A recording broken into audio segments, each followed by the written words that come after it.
बिस्मिल्लाहिर्रहमानिर्रहीम। अस्सलाम वालेकुम students, welcome back to my YouTube channel Miya academy.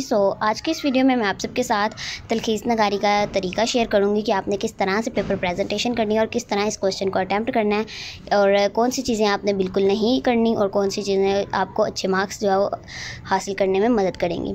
Start करते हैं। फर्स्ट ऑफ ऑल देखें तो ये आपका क्वेश्चन नंबर 8 है। पेपर प्रेजेंटेशन पेपर में बहुत ज़्यादा मैटर करती है उर्दू के, क्योंकि पेपर चेकर जो होता है वो पूरा पेपर पढ़ने नहीं बैठता, बल्कि ऊपर से देखता है कि कहाँ से इसकी मिस्टेक होती हैं, कहाँ से नहीं है, और यानी शुरू से थोड़ा सा देखता है, लास्ट से देखता है। लेकिन ये तलखीस नगारी आपका ऐसा क्वेश्चन है जो कि छोटे से 4 से 5 लाइनें होती हैं और वो पूरा ही पढ़ के आपको मार्क्स देता है। आपने क्या करना है, पेपर चेकर पे अच्छा इंप्रेशन डालने के लिए आपने क्वेश्चन की जो है पेपर प्रेजेंटेशन अच्छी करनी है ताकि ईजिली मार्क्स मिल जाए। फर्स्ट ऑफ ऑल देखें तो ये आपका क्वेश्चन नंबर 8 है तलखीस नगारी का। आपको क्या होता है कि आपको एक पैराग्राफ दिया गया होता है। फॉर एग्जाम्पल अगर 90 वर्ड्स का दिया गया तो आपने क्या करना होता है 30 वर्ड्स में, यानी तीसरा हिस्सा बिल्कुल जो है वो उसका लिखना होता है। लेकिन ये नहीं कि आपने वहाँ पे वर्डिंग गिनने बैठ जाना है, क्योंकि पेपर में इतना टाइम नहीं होता। आपने तकरीबन अंदाजे के मुताबिक यानी तीसरा हिस्सा लिखना होता है। फर्स्ट ऑफ ऑल देखें, एक पैराग्राफ दिया गया, उसमें आपने क्या करना है, फर्स्ट इनवान देखने के लिए आपने देखना है कि सबसे इम्पॉर्टेंट चीज़ क्या है।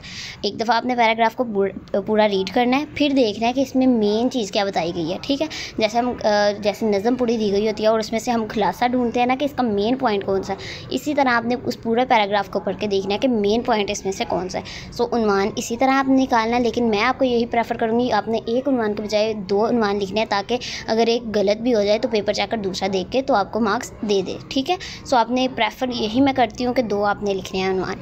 ये देखें, उसके बाद हमने क्या करना है, ये तलखीस नगारी का आपने वहाँ पे जो पेपर में दिया गया होता है ना पूरा पैराग्राफ, वो नहीं लिखना, आपने उसको बिल्कुल ही छोड़ देना है, क्योंकि वो एक ही होता है और एक ही करना होता है। उसको पूरे पैराग्राफ को आपने यहाँ पे कॉपी पे अपने उतारने नहीं बैठ जाना, उनवान लिखना है। उसके बाद तलखीस शुदा इबारत, आपके वो जो पैराग्राफ दिया गया उसमें आपने क्या करना है, मेन पॉइंट्स ढूंढने हैं, आपने अपनी वर्डिंग में लिखने हैं, वही लाइनें उठा के आपने बिल्कुल नहीं लिखनी, क्योंकि इससे मार्क्स जो है बहुत ज़्यादा डिडक्ट हो जाते हैं। आपने क्या करना है, उस पैराग्राफ को 1 से 2 मरतबा पढ़ना है और उसमें से जो आपको मेन चीज़ लगती है, जैसे अगर कोई आपको कोई कहानी सुनाता है तो उसमें जो मेन पॉइंट्स होते हैं, अगर आपने किसी और को स्टोरी बतानी है तो आप क्या करेंगे, उसमें से मेन पॉइंट्स अगले को बंदे को बता देंगे। उसी तरह आपने अपनी वर्डिंग में दूसरे को, यानी यहाँ पर आपने लिखना शुरू कर देना है, लेकिन ये ख्याल रखना है कि तीसरा हिस्सा हो। ठीक है, इस तरह से आपने तलखीस शुदा इबारत करनी है। फॉर एग्जांपल देखें, यहाँ पे कुल अल्फाज और तलखीस शुदा अल्फाज, ये अगर कोई स्टूडेंट लिखना चाहता है तो लिख दे अंदाजे के मुताबिक, अदरवाइज़ ये ज़रूरत नहीं है कि लिखने की।